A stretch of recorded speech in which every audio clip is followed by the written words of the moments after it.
Hey, welcome to another episode of In Power Health. It's the program where we teach you to have health in power and, of course, power in health.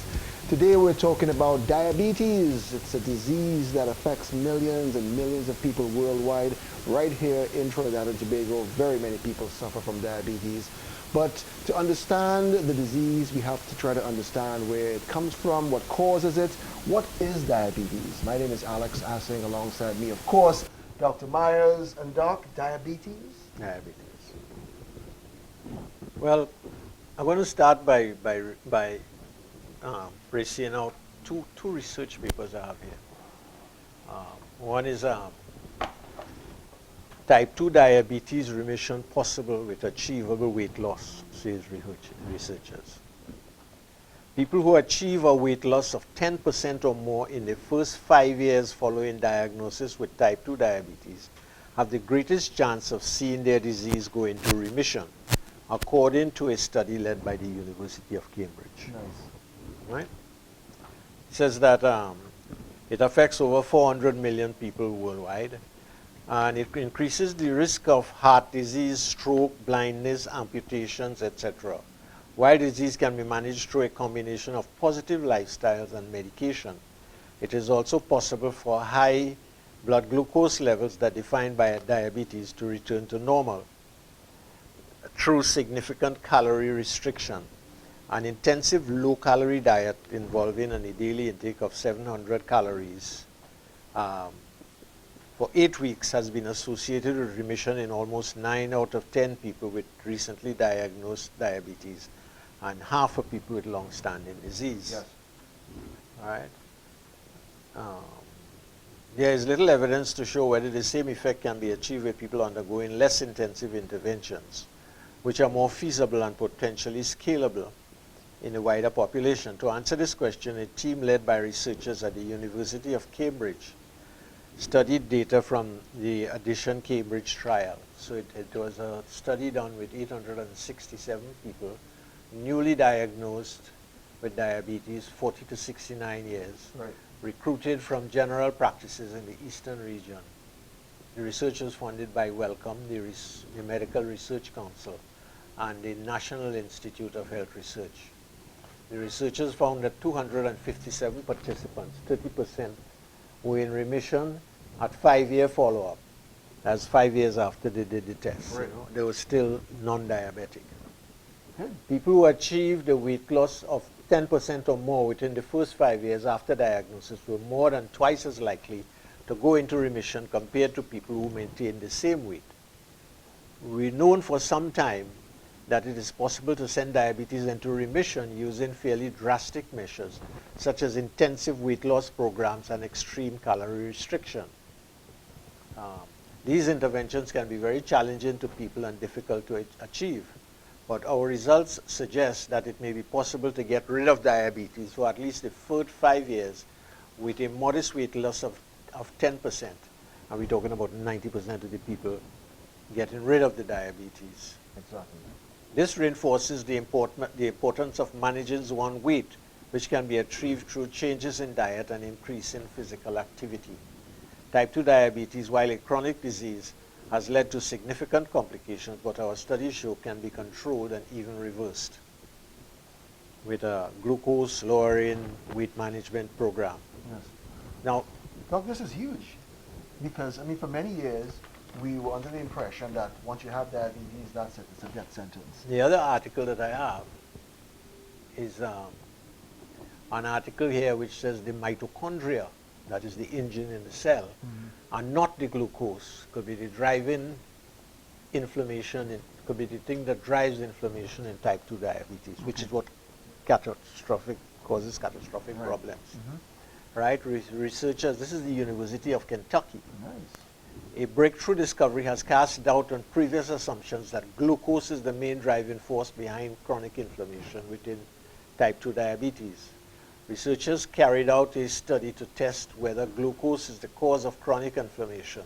Previously, it has been assumed that blood glucose levels is the cause. Investigations indicate that an interaction between certain lipids, pay attention to that word, certain lipids, blood fats, and mitochondria, the powerhouse of the cells in the body, that's the engine in the cell, appeared to be the problem. Blood glucose control is still important for managing type 2 diabetes, but the researchers state that it may not be the key factor in the development of problems related to inflammation such as heart and kidney disease. The researchers found instead that energy from glucose was not the driving force for chronic inflammation, but rather it was a combination of defects in the mitochondria and increase in fat cell derivatives that were responsible. Our diet provides an explanation for why people with tight glucose controls can nonetheless have disease progressions. So even though you're taking all your medicine and your blood sugar low, you still end up with all the complications.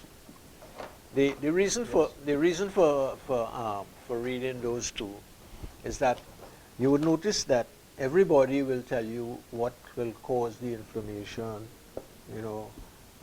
what is diabetes, high blood sugar.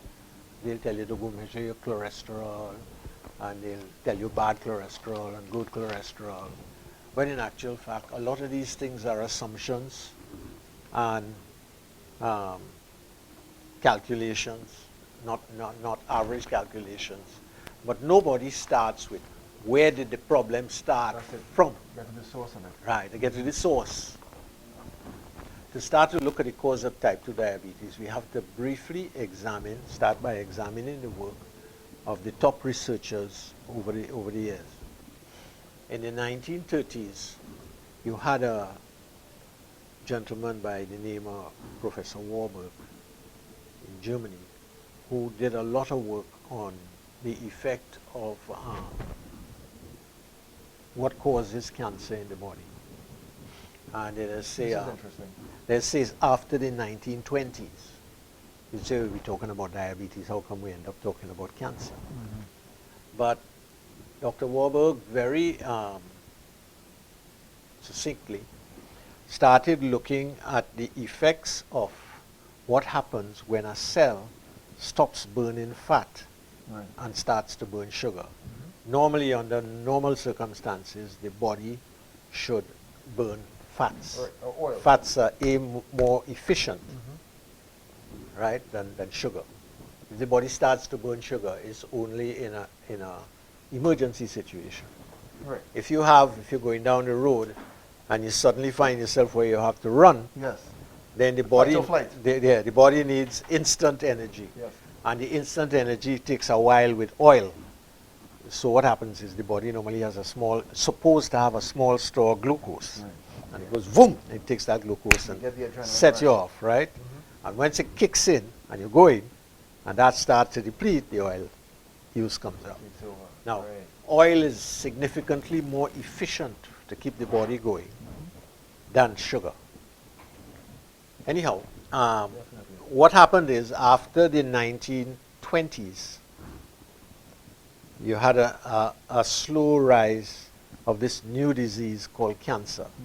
It was always around, but in very, very low amounts. Right? So Professor Warburg decided to do some work on it. And he said that when the mitochondria in a cell starts burning more than, I think it's 35% sugar, you have a cancer cell. End of story.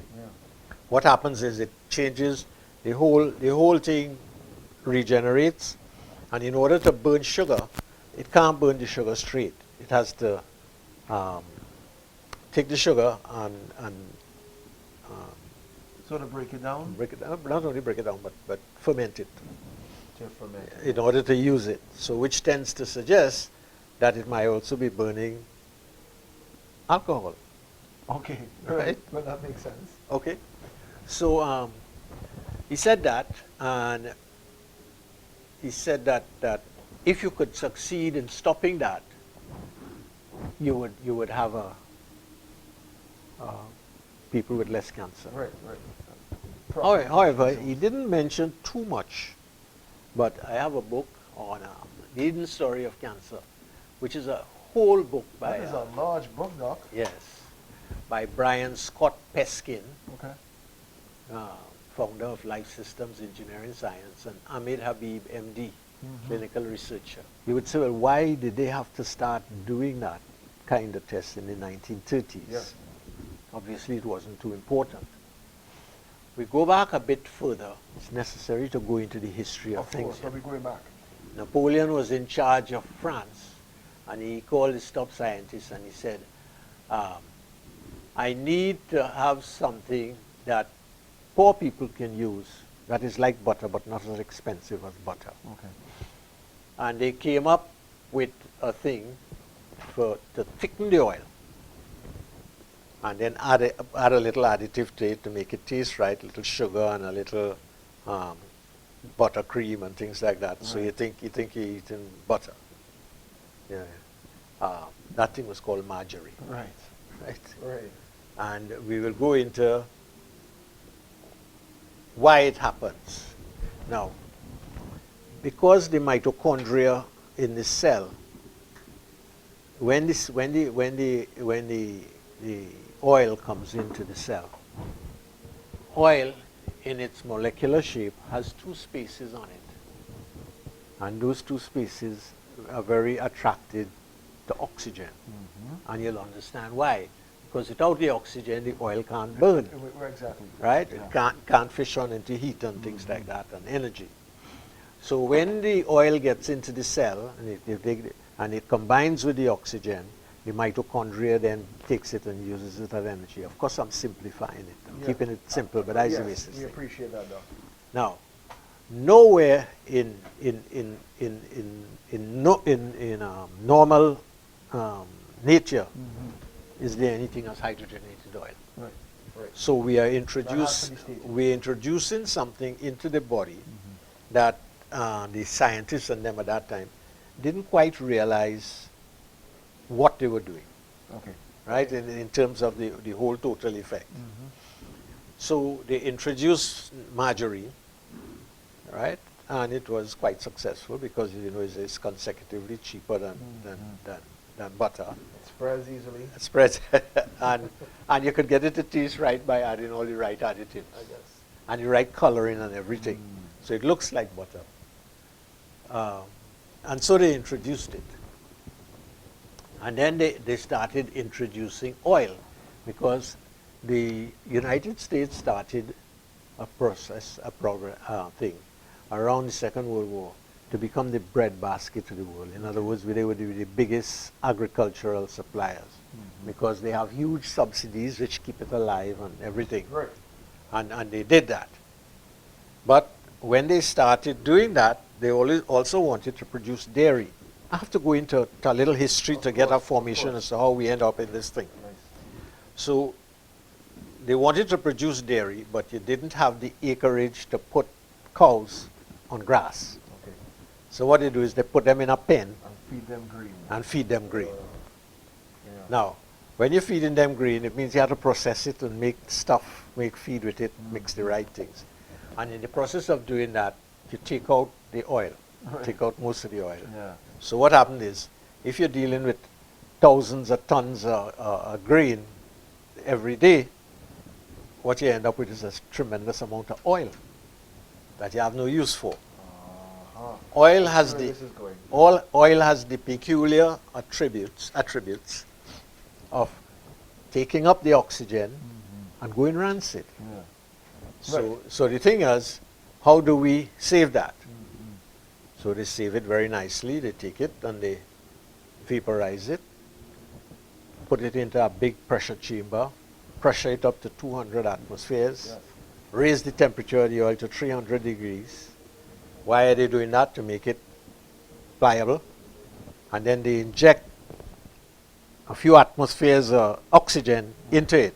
And what it does, the oxygen then forces itself into that molecular structure. And then you let it cool down. And what you have is hydrogenated oil. Wow. You could put it in a bottle and leave it there for years, and nothing will happen. So lots of shelf life. So the shelf life has improved dramatically. On top of that, if you filter it properly and put all the right things and you put it in a bottle, it looks really nice. Yes. So the next thing to do is to sell it. And I always tell people that when I was young and I was going to school, I always remember passing the street corner one day and the guy said, carry this home for your mother. You know, this is oil. This is new oil. Yes. It doesn't do like coconut oil, and you see how your coconut oil just get hard in the bottle. Just plug up your arteries and plug up all kinds of things. I'm sure people actually bought that. You're getting oil for free too. On top of that, it looked nice, you know. And it started. There are two things I know they did like that. They did that, and I remember Coca-Cola giving away Cokes for a whole week. When you pass by the corner, the guy say, "How much people in your house?" That was way back. I think I don't remember that. That was before my time, I'm sure. Or maybe not that far before, you know, but you don't have remember it. You don't have admission to this club. Yes. I'm fine with that. Right? So you get, how much Cokes you have? You'll have 5 children in the house and mother and father. You get 7 Cokes. Full supply. A whole week, you know. So by the end of the week, you started appreciating drinking your Coke with your meal. So it was a straight multi-million-dollar project to enslave your taste. Wow. So we started using hydrogenated oil, and with all the various things. I mean, up to this day, you see people using margarine and skipping through the forest and in total health, you know. It spreads so easily. It does. You know? It's where it spreads too. Like So here, Professor Warburg talks about hydrogenated oil and what it is doing to the mitochondria. That's all he says. Didn't say anything else. Fast forward ahead 30, 40 years to the time of Linus Pauling, and he does more work on the hydrogenated oil. And he says that when the hydrogenated oil gets into the liver cannot process it properly. So when it tries to turn it into cholesterol, fat that you could store, right? Cholesterol. Yeah. You end up with a thick, sticky stuff, which he called LPA. Now, by this time, in medicine, they were beginning to realize that cholesterol was playing a part in health. Okay? So they started devising means of measuring cholesterol and checking and seeing what would bring down the cholesterol in order to keep you healthy. Mind you, we've never had that before in any history. Well, this is what I'm thinking. So we're saying, well, how come? How come you need this thing? Yeah. So the doctor would tell you, okay, you have high density cholesterol and low density cholesterol. Okay? The low density cholesterol takes a package of nutrients and carries it to the cell. Right? And the HDL comes and takes the spent LDL and carries it back to the liver. Right. So they said LDL was a bad cholesterol and HDL was a good cholesterol. I used to hear that. Right? Yeah. They still say that. Yeah. And they're bumping along. But you have HDL and LDL. The thing about it is that the calculation of LDL up to now in most labs is not a calculation. It is a mathematical average. Right. And you have a little equation. What we call a guesstimate. A numerical guesstimate. Yes. But it assumes that everybody has the same conversion, which is not right. Okay. You see, everybody thinks that all these things are God written and that is it and it can't be that. Right. Understanding that it have a whole lot of assumptions inside. So you make the measurement and things like that. If you're going to the Mosby's manual, you'll find the formula there. Maybe I should dig it out and tell them what the formula is. I think so. So you go to the doctor and says, hey, your LDL is a little bit high, HDL is low. Yes. That's So what your bad cholesterol is not good, and your good cholesterol is not bad. Right. You know, we're more confused now. And your triglycerides are rather high. So, and you're bumping along. Right. All right. So what you have now is a whole set of bits and pieces of information. What you do know is that the liver, when it takes up hydrogenated oil, it cannot process it properly. Why? Nowhere in the evolution of liver as a God evolution, did it say you have this part of your liver that will process hydrogenated oil, which I didn't make, you know? Correct. So the liver is totally It's confused. flabbergasted. Yeah, it's like, what's going on? Right? So, okay, you say fine. And so you're born, and from the time you enter, now, you now have food that they're making for infants, so you could supplement the breastfeed. Right. What do they make the supplements with? Oh no, don't say it.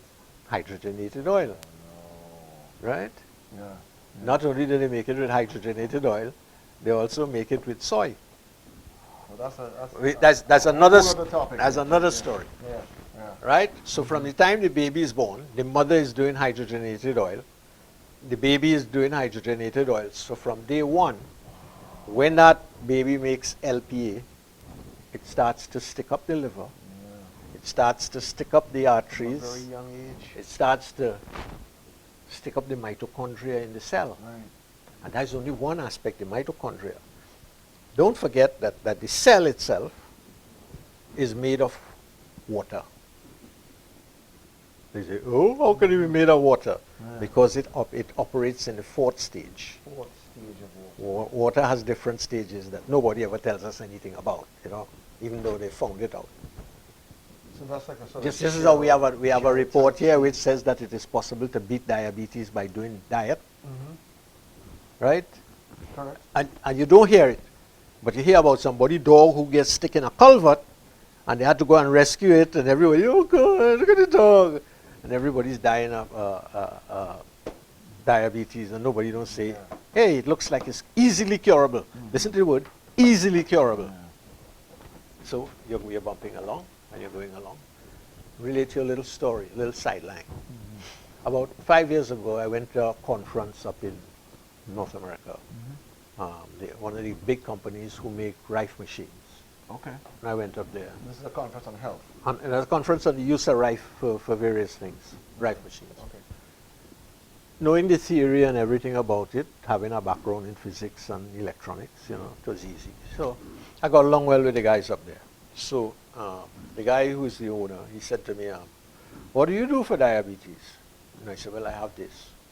And I put people on a diet, and this, bring down the sugar. Try not to use any drugs once you get them down, if you can get them down, and do walking, Right. Exercise. and things like that. So then what happens? I say, and sometimes for some reason, some of them get better, Okay. right? So he says, do me a favor. After lunch, make a presentation. Really? Yes. So I got up and I made a presentation, which they recorded, and they put on YouTube and things like that. you know? Nice. So I'm talking to him the other day, I wanted some information. He said, "Miss, when are you coming up again?" I said, I was thinking maybe this year I might come up and check you out. He said, that'd be good. He said, remember that talk you gave us? He said, I listened to it. He said, and I even put it on YouTube. He says, and lo and behold, after a few months, I started getting telephone calls where people tell me, thanks, because the diabetes went away. Yeah. He says, and I tried to say, well, how the hell could this thing happen? You know what I mean? So I said, oh, you never tell me that. He said, well, it just dawned upon me that I should. He says, I hope you have a addition on that to make it more efficient. Yeah. I said, well, as you go along in life and you make studies, you come to these conclusions. What we're doing here That's is amazing. we're tracing the whole thing, and instead of having a little bit here and a little bit there. Now you'll notice in the thing that I'm with, the guy didn't say what was blocking up the mitochondria. He said certain type of lipids. Right.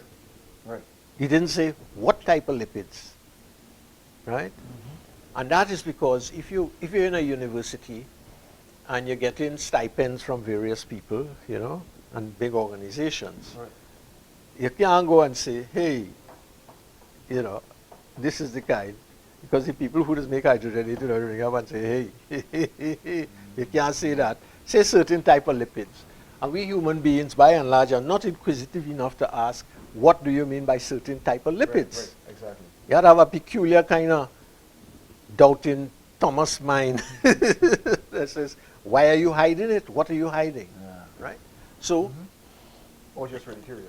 So what you're saying is that here you have it. So when you look at it, diabetes is really the use of hydrogenated oil. It starts from that.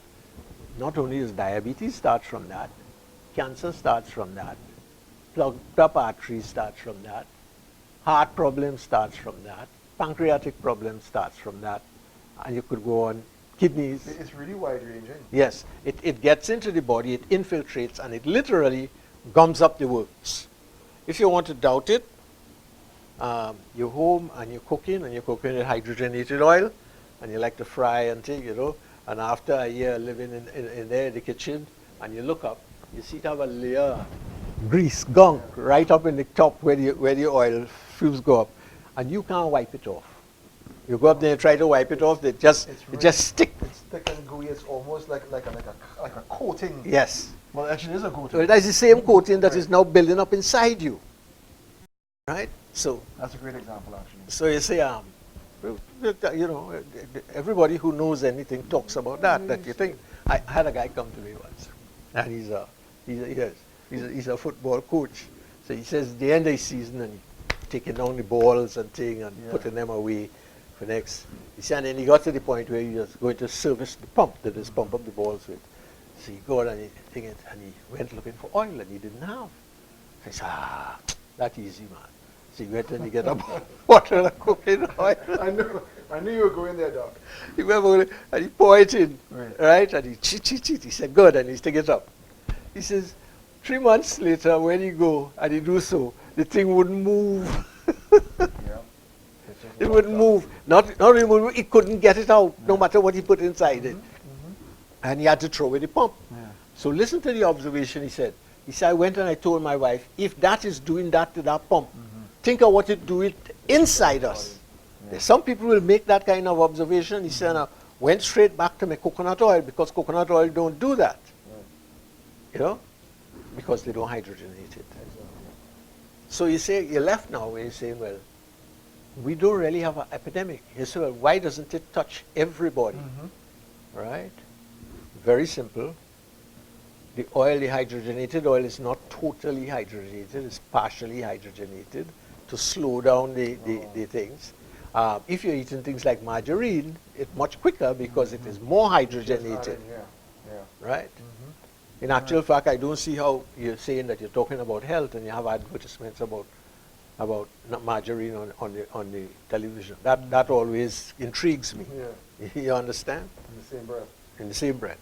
So here you come now and you say, okay, patient comes to you and he says, I have diabetes. And he looks like he's a guy who exercise and things like that. And he said, right, listen, this is what I want you to do. I want you to go home. I want you to take all the hydrogenated oil you have and throw it out. Right?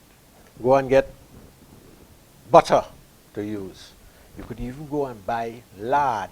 Not the cookie, you know, whatever. Shortening. Not the shortening thing. Because the shortening thing is hydrogenated oil without the little colors in it to make it look like margarine, make it look like butter. Right? So I say you do that, use coconut oil and start exercising and things, and bring your sugar down. And you're going to bring your sugar down by stop eating carbohydrates. Right? You know, a lot of people are sitting around here, oh, that's a whole heap of nonsense, you know. High cholesterol has caused that. But if you're living among the Eskimos in North Alaska and places like that, where they eat a total fish and meat diet, right? Whale, blubber, and things like that. They have cholesterols at 300 and 350. They don't die from heart attack. They don't die from plugged up arteries. They don't even get sick. And they don't get sick.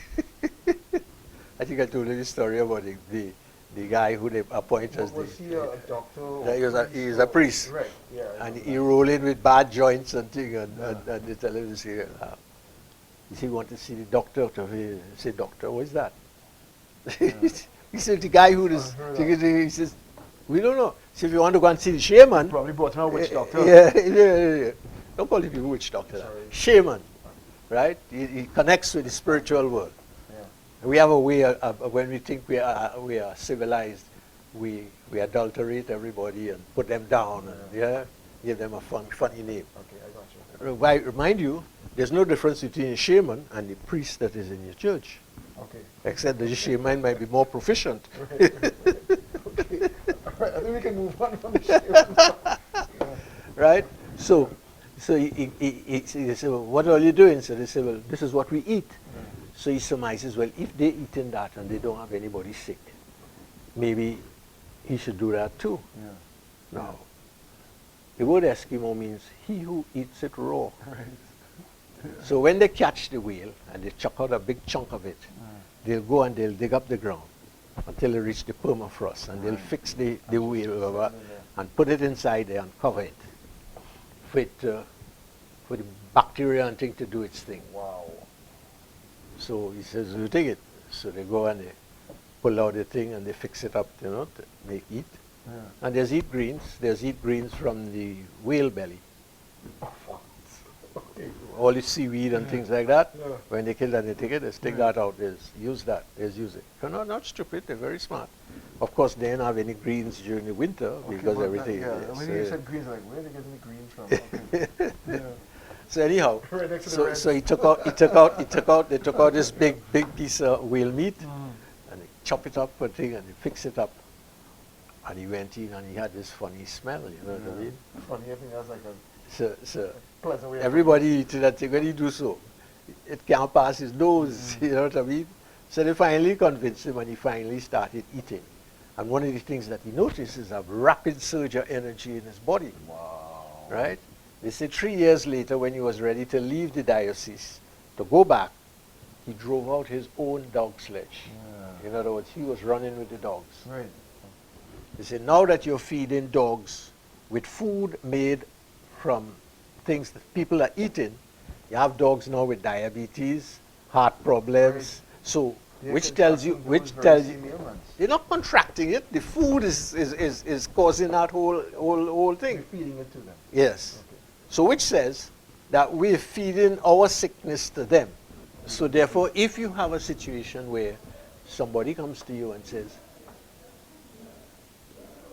I have diabetes, what do you, how do you start? No, this normal treatment is, you say, all right, we got to get the sugar down.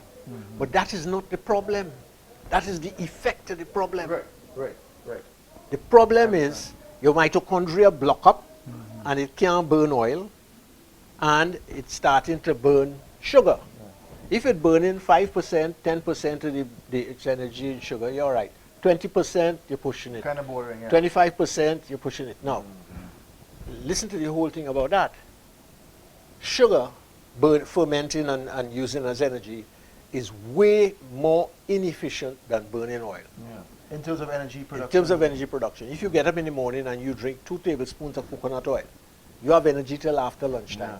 Yeah. In fact, and when you don't get those carb cravings either. in fact, you go and you sit down and normally you say, "Oh, now macaroni pie, they're looking good, boy. You know, and give me some dasheen and give me some of this." And when you finish and you go to get up, you have to push yourself up because you're like a snake. Right? I just call that snake food. No disrespect meant to the snake. Well, you understand. It's a load, right? Yeah. So you say, all right. So as you start to burn more and more sugar, your body efficiency challenges go up. Now, since you're beginning to burn sugar instead of oil, the body begins to crave the things that it wants to get energy. Right. So what happens to you? You begin to crave sugar. Of course. Telling you how you just get obese. Right. What causes obesity? Yeah. You begin to crave sugar. When you begin to crave sugar, all right, anything that's sweet, anything, you start eating. Yeah. The body gets a surplus of sugar. It doesn't know what to do with it. The liver goes into overtime to take the sugar, turn it, and pack it up. And where does it pack it up? Wrong your belly. So you start to Close by. expand. So you start to get fat. I don't know why I get so fat now, and I ain't doing nothing different. Of course you're doing something different. Yeah. When you're drinking juice, it's like Syrup. syrup. Right. So you begin to understand that all these things start, and it starts from there. Now, when it starts from there and you reach the point where your sugar starts to pile up in your blood, once because you have a craving for sugar. Yeah. Yeah. Why? Because your body cannot exchange its energy properly. Say it again. And then they come Sure, along you now, need the right food. and then they come along now and tell you, don't eat fats. Fat's bad for you. For millions of years we've been eating fats.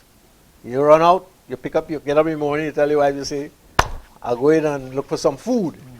To look for some food means you're going out in the forest, or you're going out on the plains, Yeah. and you're going to run down an animal. Look for the food. Yeah. Right? Yeah. And they bring back an animal home, and you might have a few root products that you pick up. You don't go and plant any. Right. You're coming along and you see some and you dig out one or two. Yeah. Give it a little difference, right?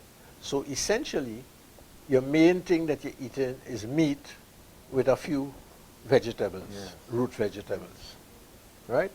On top of that, That sounds pretty proper. nobody had to tell you to go and exercise.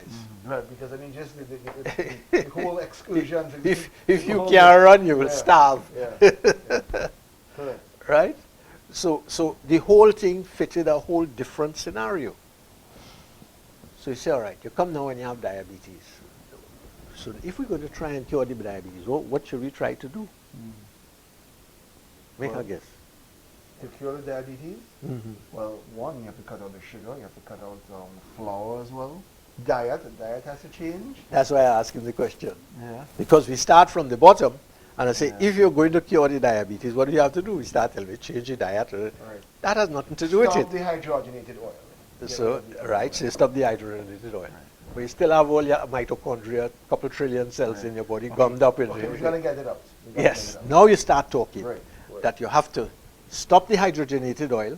That means you have to stop eating anything coming out of the grocery because most of it has hydrogenated oil. Yeah. And But the damage has been done cook, inside. cook all your thing.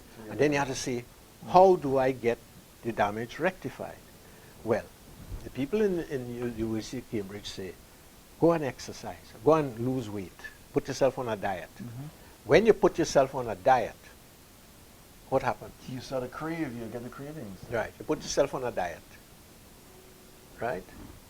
And you're losing weight. There are no craving because you ain't going to eat. That's why you put yourself on a diet, right?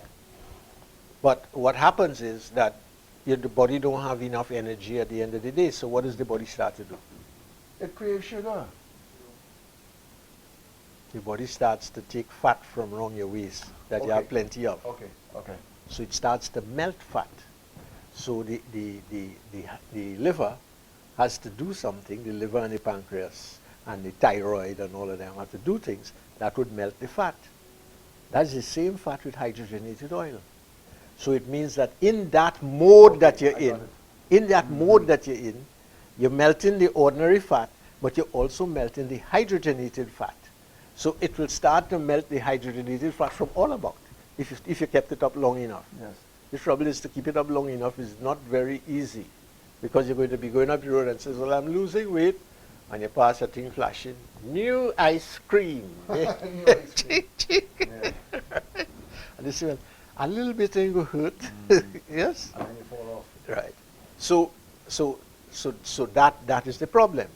Or the other thing is maybe to look through your whole repertoire and see if there's anything that will interfere with your cholesterol in a certain way. Right? So that is why you have statin drugs. Oh my gosh. But statin drugs are not very good because statin drugs interfere with the liver. They don't melt the fat. Right? But I had somebody the other day come to me. A couple of times people come to me and they say, I'm taking statin drugs and I'm getting all kind of crazy side effects and I don't like it and things. And I say, well, statin drugs interfere with your CoQ10 in your body, and CoQ10 is the main energy driver in your muscle system, which is in your heart. So how can you be trying to get me healthy and taking away CoQ10, which is the main thing that drives in my heart, and I have a fatty heart because I have hydrogenated oil. Yeah. So I have a double inefficient heart going. So you begin to understand where all these heart problems come from. right? I'll let you break it down. So you say, all right, so there must be things. So you read in one day and you say, or somebody come to you and they have nice low cholesterol levels. And you say, wait boy, how your cholesterol so low? You know. You say, well, you know, I does exercise and things like that. And say what, you know. He says, and I like to be healthy. And somebody tell me if I take lecithin, that lecithin will help to keep my cholesterol low. Right. Only to find out that if you take in a teaspoonful to a tablespoonful of cholesterol every day, Of lecithin? yeah, Yeah. it's better than a statin drug without the side effects.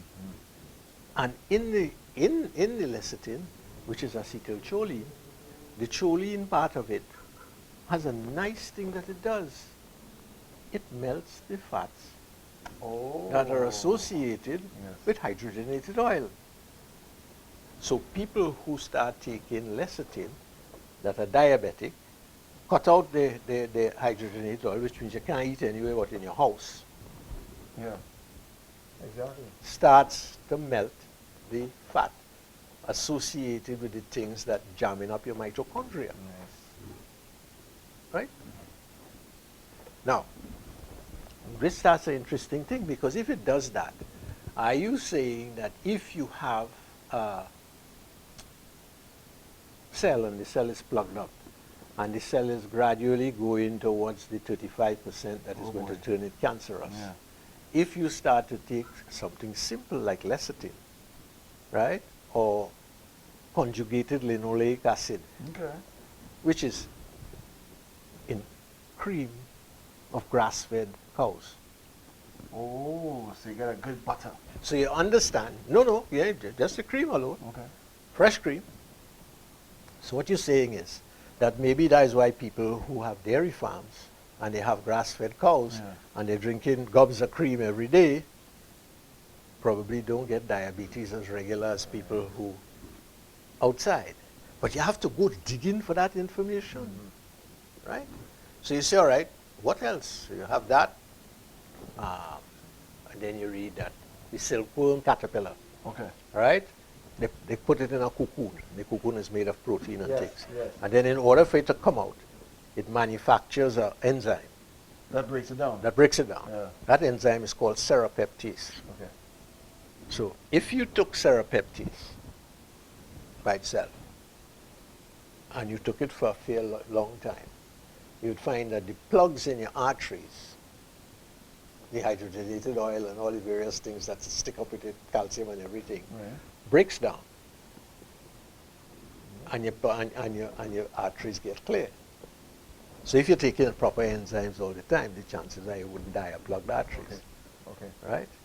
But if you're doing that, maybe just melt the fat in the mitochondria. Right? Now, so you understand how we're going along? Let me give you another scenario. You come along and you read in a book, the fellow says, if you want to have strong bones, you have to take calcium, right? And in order to take calcium, you have to take magnesium with it, right? He says, but in the bone, you have 2 times as much calcium as magnesium. So anytime you see a calcium-magnesium formula, you see 500 milligrams of calcium and 250 milligrams of magnesium. And he says, well, that is it. That's what the body needs. But he again was a one-track scientist, going down the road with blinkers. Because all the enzymatic action in your liver depends upon magnesium in order to make. So you really should be taking 500 milligrams calcium, 250 of magnesium for your bones, and then take another 300 or 400 for the liver. And for all the enzymatic actions to form properly. So you have a magnesium shortage. So when you have a magnesium shortage, as most people have, they say statistically about 80% of the population, your enzymes begin to not function properly. You begin to feel sluggish, you begin to feel tired, you begin to feel because It doesn't have the magnesium. it doesn't have the magnesium to do it, The, enzymatic action. right? Stiff joints, all kinds of crazy things, simple things. We'll do a program on magnesium and a shortage of magnesium and all the effects that it can have, including heart arrhythmia. I never hear a doctor say, you have heart arrhythmia, let us check your magnesium level to start to see if it's that. Because that is too fundamental. From a simple blood test, you check your Yeah, you go and check your magnesium. Okay. So we'll do, we'll go to the bottom. That's what this whole set of programs is going to be about. Definitely. Start from the source. Yeah. So let us say you had diabetes and you wanted to cure it. You don't want to spend the rest of your life injecting yourself and doing okay. First thing you'll do is change your diet. Yeah. Right? The next thing you're going to do is you're going to find a way now to start cleaning. Incidentally, there's something else that I think helps to clean that gum out of the mitochondria and clean the plaque out of the arteries. And that thing is our favorite medicine, turmeric. Turmeric. But that wouldn't be the turmeric by itself. No, well, you have to get into the system. So we'll talk about how to do that turmeric. Because that turmeric does melt the plaque inside your brain that causes Alzheimer's. Where does the body get that plaque from to do that? Nice. You begin to see, so you watch the rise of all these diseases, and you wouldn't think it's one or two things that we're doing wrong to satisfy the greed of certain people. Because everybody had their little farm, that ain't right. We had to clean out all of them and put one big giant farm. Yeah. Right? So that what you do is you have a whole lot of people now can't work, they can't earn a living, because you have a big tractor with all kinds of things to guide it. Right? And everybody else sitting down home doing nothing because they have nothing to do. Right. I see the chain reaction. You understand? So we're breaking all the rules, and in breaking all the rules, we're making ourselves sick. Instead of that, with the technology that we have, we should really be living to much longer years. Oh my gosh. You follow me? So Yes, sir. we're going along. So we go back to our friend cholesterol, things that we accept. So we go along and the doctor says, well, your LDL high, right? That's bad cholesterol, and your HDL low. And he gives you a statin drug. But while he's doing that, the drug companies trying to mix the statin with niacin, B6. Oh. They're trying to put it to the FDA that they should put them together. Yes. And over the last 10 years, they've turned them down about 4 times. See, you can't do that. If you're selling drugs, you're selling drugs. You can't be selling drugs and supplements and putting them together. Why are they trying to put niacin in with the cholesterol? What does the niacin do? Niacin raises the HDL, Okay. which is the one that has helped clean the plaque out of the arteries. Okay. Right? In fact, they should ask them to put the whole of the vitamin B complex. It would have been a real trip. So human beings are very smart, and they find a way to measure LDL and HDL. And when they measure LDL and HDL, they realize that LDL has 4 different types of cholesterol. Right. And they call it LDL2, LDL3, LDL4, LDL5. HDL has LDL2, LDL3, LDL4, LDL5. So you say, wait, that's interesting. And then they turn around and tell you, LDL4 and LDL5 are high density. It's solid, it's thick, it's sticky. It'll stick up your arteries. What are you talking about? Mr. Paulins, right? LPA. When the liver tries to take it and make it, it attempts to make something, but it cannot make it properly because it cannot get the oxygen in there to make the transfer properly. Yeah. So LDL2 and LDL3 is good. LDL4 and LDL5 is not good. Okay. So now, in modern countries, when you get a reading like that, they could tell you, you're eating too much hydrogenated oil. Yeah. Take it out. Yeah. Right? Okay? We ain't learned that here yet. No, No, it's we- pretty vague when you get the results from the Right? doctor's office. On top of that, if your HDL, most of the time when people come and they have LDL and HDL, the LDL is fairly high, right? And the HDL is fairly low. So once you have a HDL and it's running at about 40, and your LDL all up in the 180s, Wow. doctors really have an imbalance. But you never tell you how to cure the imbalance. It's very simple. You start taking niacin. When you take niacin for 2 months and you go back, Raise the your HDL is 60 something and your LDL come down. All right? So listen to this. If you have LDL, right, of let's say 160, or make it, let's say 180, Right. right? And you have a HDL at 30. When you divide that, that is 6 to 1. Right. They tell you your risk factor too high. Oh. You stand a chance of getting heart problems and things like that because Yes. you don't have enough HDL to attempt to correct the problem, Got it. right? And that is a recipe for thing. You want to put you on more statin drugs. Yeah. When what you should do, there are few of them that do that, is you should say, go and take niacin, or better still, go and take a good vitamin B complex, right? With Yes. natural vitamins, not with synthetic ones, which is another story that we could go in one day, and say, all right, if you raise that and your B6, and you take it for 2 months, you take it for 2 months, you just say, hey, you go back and you check, and you find that your HDL is now not 30 anymore, it's now 60, Yeah. and you bring down your LDL slightly, right? Right. So is that like a safe Yes, so when you check it now, comparison? it's gone from 6 to 1 to 3 to 1. Yeah. So you're well inside. You're well inside the risk factor. I like that. You understand? And we have all these simple things that we can do that we don't do.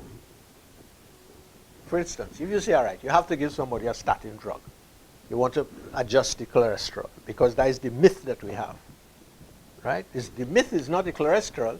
The myth is the hydrogenated oil that is messing up the qualities of the cholesterol Everything. that is causing the problems. Yeah. Right? And you say, okay, let's do that.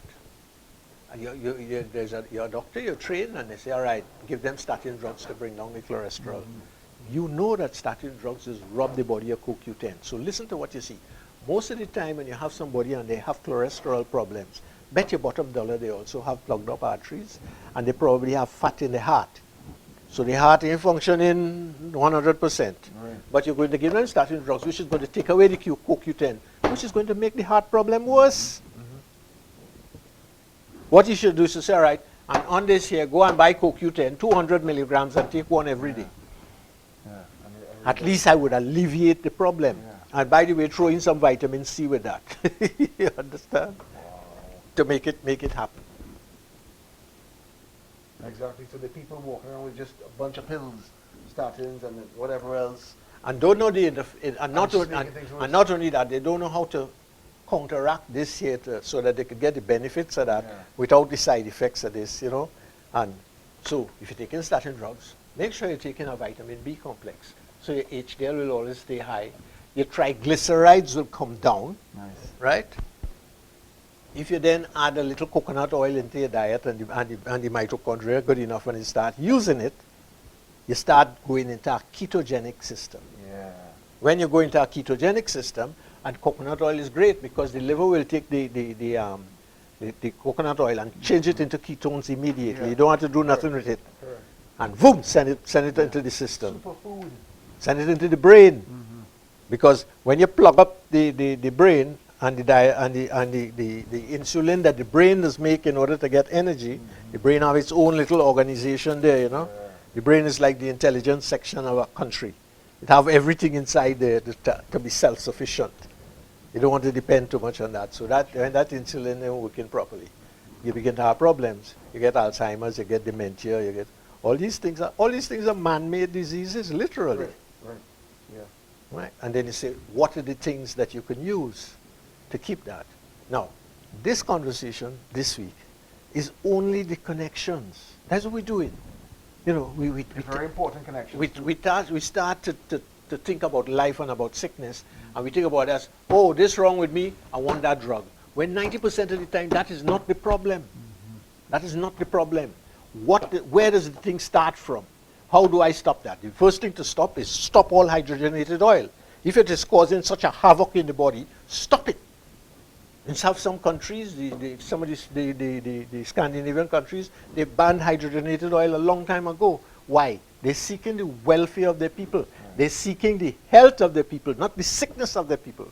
So you begin to realize what modern food is doing to us. Precisely. Right? Correct. So next week, when we pick this up again, we're going to continue talking, but next week we're going to talk about you're diabetic. How do you change yourself from being diabetic to non-diabetic in 3 months? I like that. Yeah. Very interesting topic today, Doc. Very relevant. And I like the way you quoted from the journals. Oh, everything that we do is heavily That's researched. really important, you know. And it does show that type 2 diabetes is reversible. You can't cure your diabetes, but it will take some effort. So you diet, you exercise, and you start taking things that I will tell you that this help to melt the fat from out of the mitochondria, help to melt the fat from out of the liver, help to melt the fat from out of the heart, and everything. So how to clean the plaque out of your arteries. Yeah. I love it. Very good. Ideally, you should have no reason to go and have a heart bypass operation. There you go. So we're looking forward to part 2 of this very, very important topic on diabetes. I'm Alex Ansling alongside Dr. Myers. Thank you for tuning in. And of course, stay tuned every week for In Power Health.